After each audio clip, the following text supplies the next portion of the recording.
We are learning the hard way that every structure we build comes with a cost. The energy needed to heat and cool generates pollution. Even creating the glass, steel, and concrete to construct our buildings comes at a price to our environment. Can buildings really be green, and how is that measured? And we're also going to take you back to buildings that people began to abandon almost 2,000 years ago. Archaeologists are still digging and discovering at Mexico's Teotihuacan. Now, a team of students is building a way for researchers to better answer the mysteries of who the Teotihuacan people were, how they lived, and perhaps even why they left. Plus, do you have kids? How much time do they spend on playgrounds? Did you know that time on a playground may be part of what makes a kid smart and keeps them healthy? So then, why are so many city playgrounds being designed to be uncomfortable and even dangerous? Hello, I'm Professor Vanessa Ruiz, and you're watching Catalyst. This time on Catalyst, cities, planning, past and present. This YouTube edition of Catalyst is brought to you by Arizona PBS and Arizona State University. Life has problems.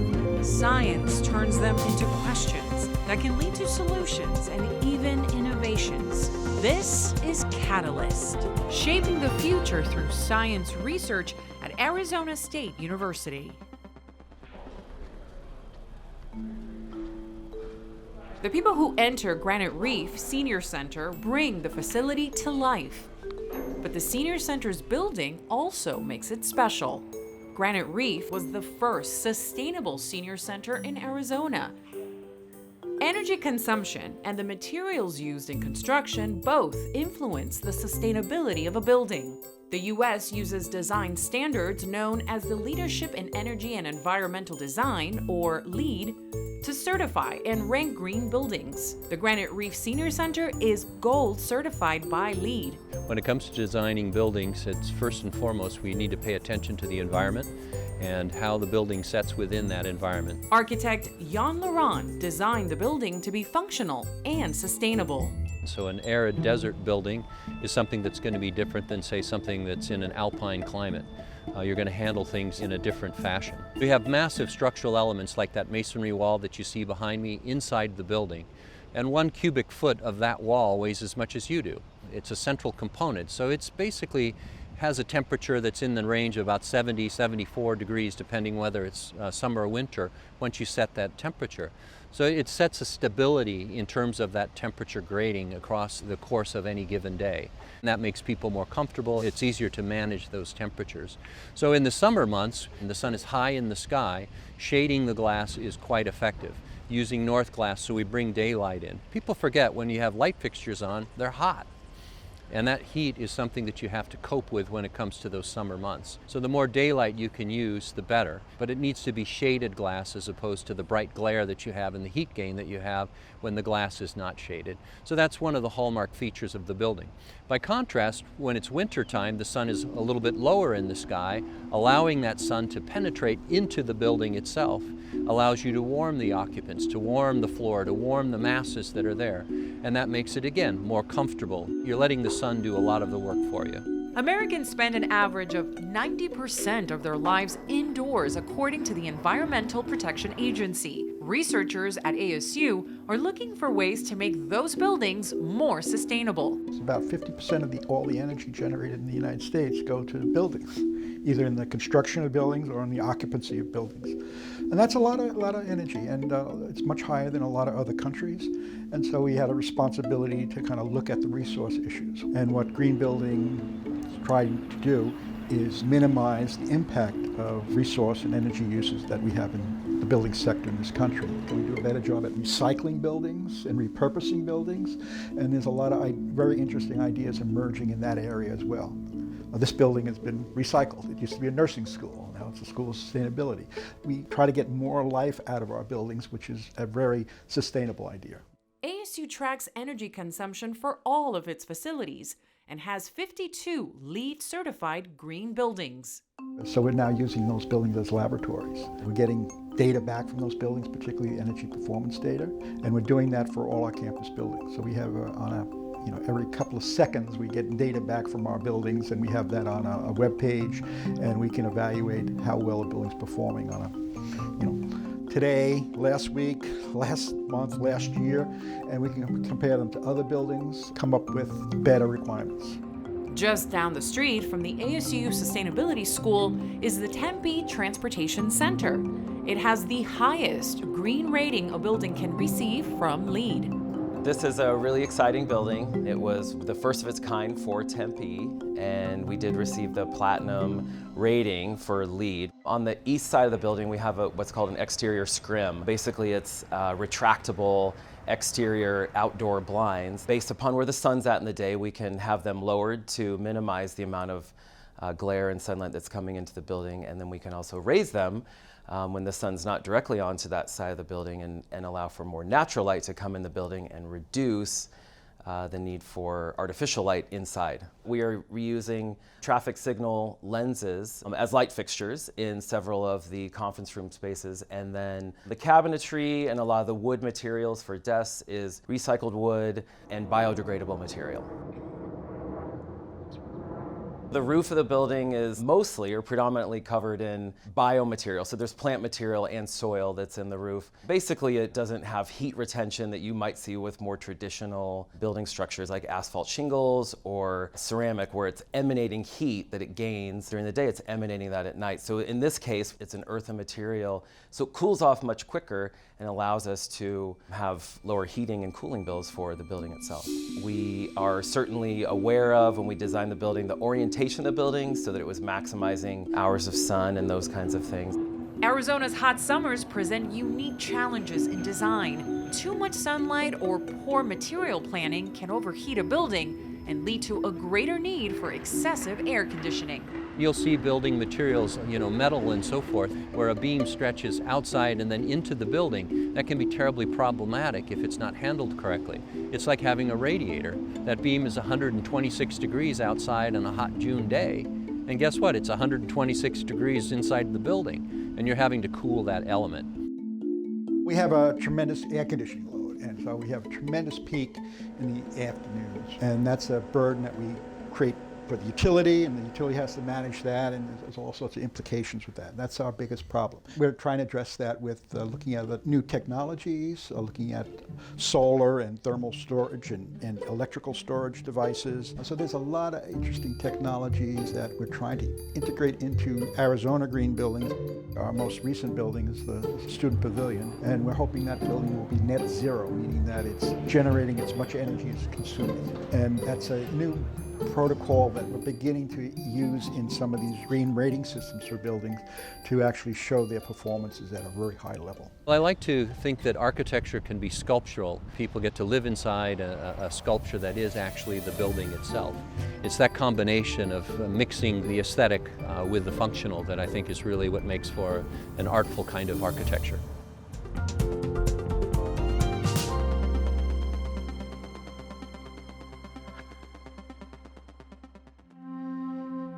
Haunting masks, statues,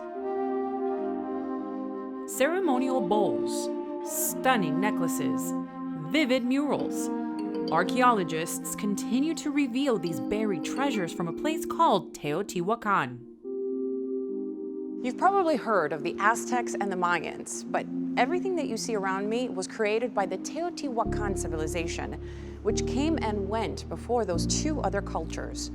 Now, for centuries, archaeologists and explorers have been digging stuff up at Teotihuacan, but they haven't been doing a very good job of tracking it all and figuring out what it all means. Now, in archaeology, they don't like to just say, "What did you find?" They prefer, "What did you find out?" Roughly about 60 by 60 meters is the entire compound. 60 by 60. Students at Arizona State University are building a tool that can help uncover the hidden truths of the ancient Teotihuacan civilization. Murals found in this particular structure? Noah Livingston and Molly Kaur are students working in the Mesoamerican Archaeology Lab. It's part of the School of Human Evolution and Social Change. They are building a database of what's been found at the site. When Teotihuacan was first discovered, it was abandoned. We have a lot of questions that we want to ask: why, how, when. Once we find the answer to one question, that opens a door to 1,000 new theories and possibilities of what could have happened. Teotihuacan flourished, say, AD 100 to 500, one of the major cities in the world at that time. Mentoring the database is Professor Michael Smith. A variety of kinds of evidence are pointing to a sort of an unusual situation for an ancient city, which is there's a high level of prosperity. It's like the plaster as well. Yeah. The glitter could be mica. They want it to be a kind of big picture researchers can refer to and better understand what's being unearthed at Teotihuacan. We're assembling a comprehensive catalog of the burials in the city and their associated offerings. What we're looking for is structure number 3. So We assess the positions of categories in their archaeological contexts. We look at things like the materials with which they were made, different artistic styles and things that may have been used to make these artifacts, and then we take that data and then we do analysis here. as scientists, we have a lot of questions that we want to ask: why, how, when, so we have these different questions, and I feel like all these kind of questions should be answered. Typically, we'll find a variety of ceramic vessels, things like vases, jars, bowls. People were doing well. The houses were fairly luxurious. The houses are much bigger and much fancier than in most ancient societies. It's a city that's home to perhaps 100, 150,000 people. So for an ancient city, that's quite large. I'm Matthew Robb. I'm the chief curator at the Fowler Museum at UCLA. We roughly estimate maybe 10% of it has been excavated. But from that 10%, we have an enormous amount of data that all of us are working to go through to try to understand how the city worked, how the population of the city, the kind of everyday citizenry, operated within the larger urban landscape with all of these monumental pyramids and this incredible landscape around them. All of the objects in this exhibition are from Mexico. They're from the National Museum of Anthropology in Mexico City, excavated at Teotihuacan since the beginning of the 20th century, as well as objects from the site itself, and some of the most recent projects that some ASU professors are involved in.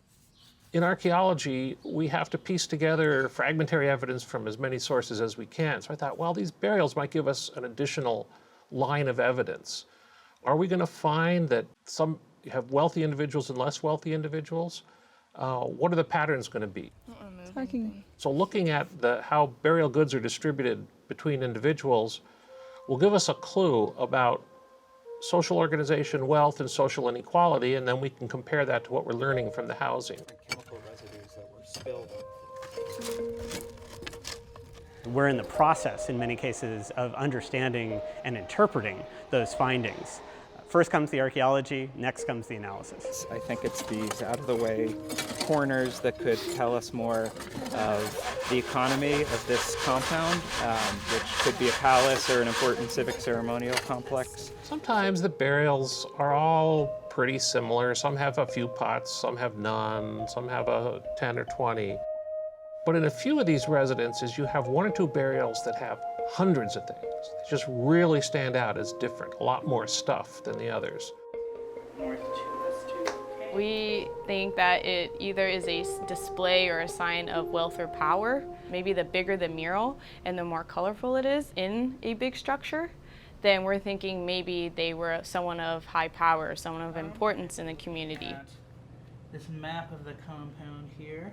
Was there one individual who, maybe this was the ancestor, this was a respected ancestor who was buried first? Were some people in these housing compounds more wealthy than others? Just in a few of them, having some burials that have just lots more stuff than others is sort of surprising. In our line of work, you have to infer a lot of things based on evidence. And another good resource that we have is right here in the laboratory, which is Professor Smith. We do ask for his third opinion on a lot of things because he is an expert. When we have two disagreeing opinions on what something might mean or a theory, we tend to just provide evidence for each of our theories, and then we're like, hey, let's test it out, like whose evidence was stronger, and then we bring it to a third party, like Professor Smith. So when you put them together and you compare them to others, you figured something out. You've learned how life was like in the past. And so the discovery is at the moment in the field where you actually pull something out of the ground. The discovery is after a bunch of analysis. And it may be those artifacts have sat in the lab for decades. It may be the information has sat in books until we bring students along to open up these books and put this stuff in a database. He sees the student-driven database as the kind of project that would have had a hard time getting off the ground back in the days when he was a student. I think back on how I was mentored as an undergrad. And I try to put some of this,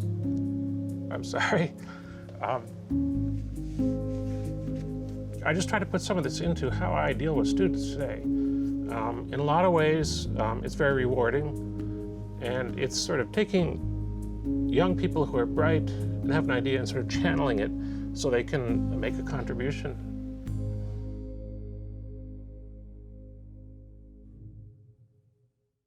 And then you have to water it when the soil gets dry. What can you pretend to water? Let's see, maybe you can pretend like this has water in it. As the mom to 2 young kids, age 5.5 and 3, they need to run around. They need to get that energy out. They need to get out and play, use their imaginations. And the benefit of going to a playground is so, so great. It's just hot. It's really hot in Phoenix. Temperatures can get up to over 120 degrees. Going to a normal playground in the summertime doesn't seem that smart. There are activities that we can do at home to play during the summertime. When we think about today's modern playground, we think about colors and shiny bars and rubber and plastic. And a lot of these surfaces get very, very hot, especially if they're not shaded. If we have something like a rubber surface or a hot plastic slide facing the sun, they'll reach temperatures that can quickly burn a child's skin in less than 3 seconds. I'm Jennifer Vanos, and I study the interactions of weather and climate on human health. We followed Jennifer Vanos to this playground near San Diego to see how she studies kids at play on a sunny summer day. She uses wearable sensors on their wrists and waists to track the kids' activity and how much sun they're getting. Go ahead, run out there and go play.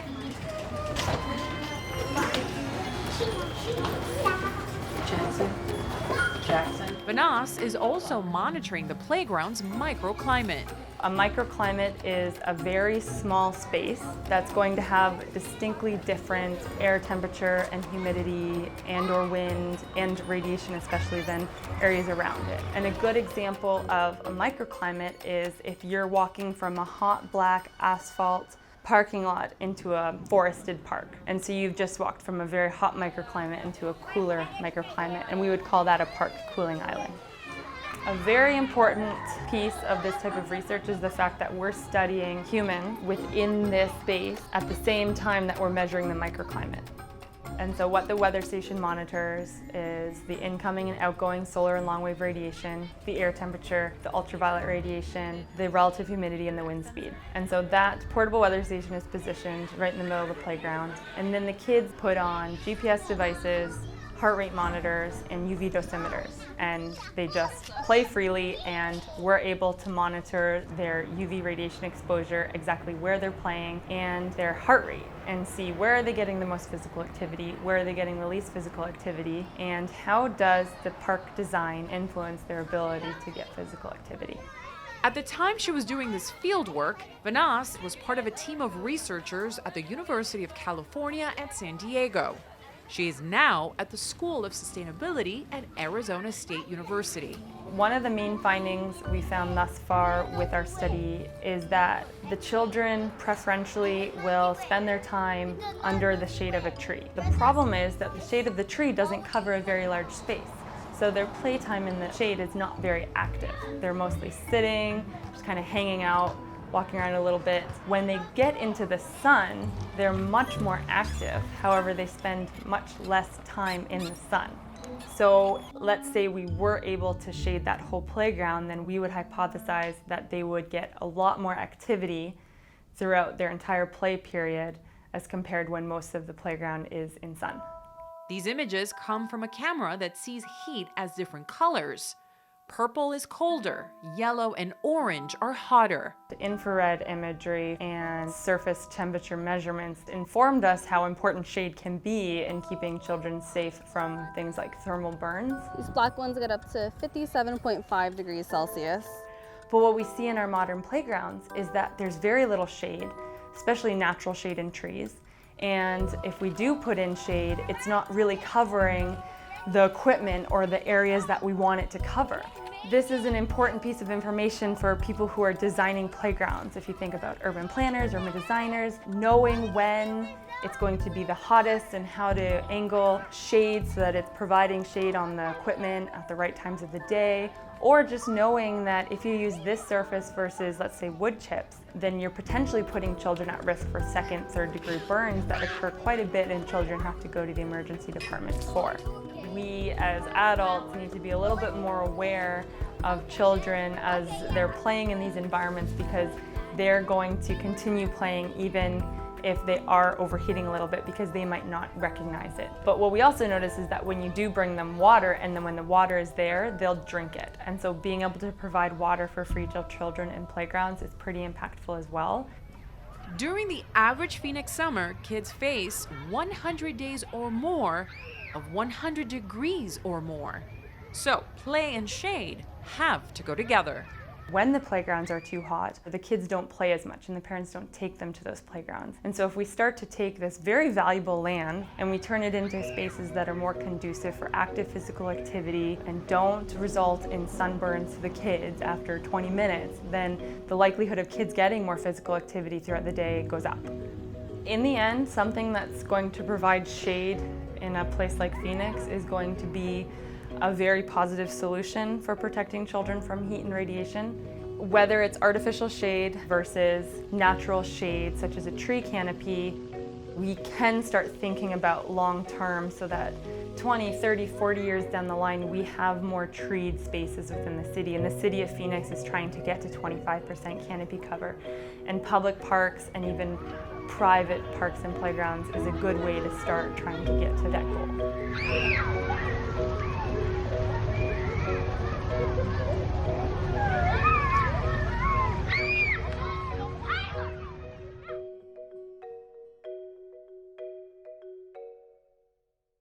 Science is about the search for answers. That search requires tools, and not just powerful telescopes and microscopes. Sometimes researchers need unique, one-of-a-kind tools, tools that can solve very specific research problems. Making specialized laboratory glassware is both art and science.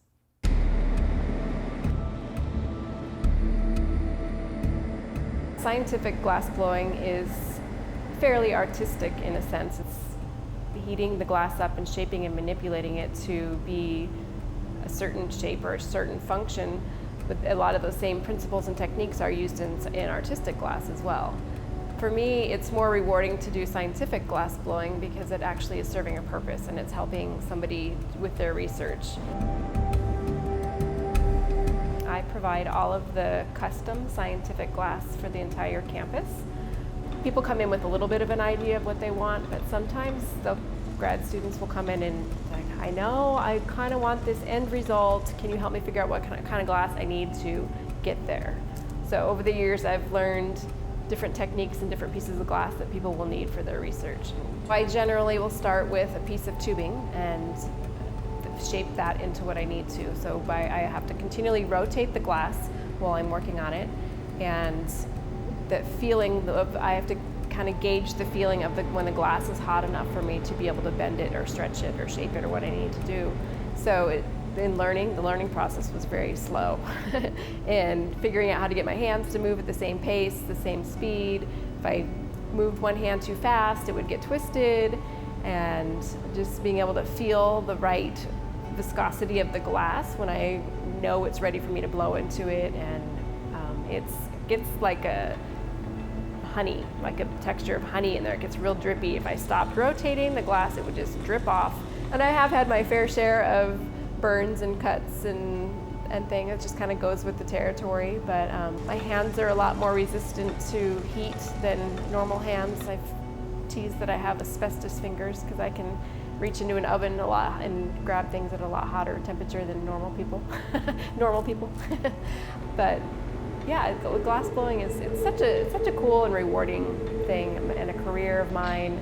I'm so fortunate that my dad and my grandfather have taught me all I know about glass blowing, and I hope to someday maybe pass it down to my kids. I don't know what their plans are, but I would love to have one of my kids be fourth generation scientific glass blower. I don't know that there are any other fourth generation scientific glass blowers out there, so it would be amazing.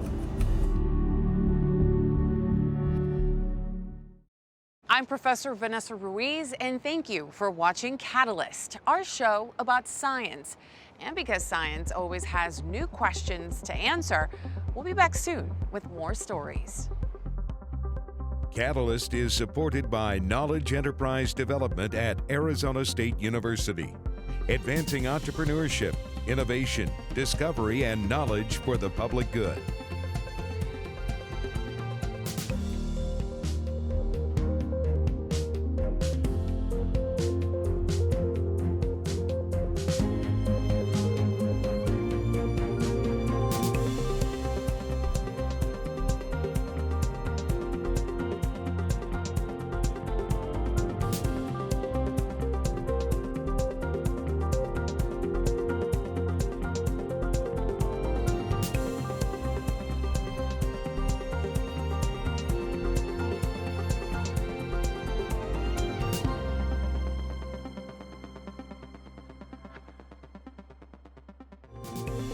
Subscribe to this channel to see more episodes of Catalyst on YouTube.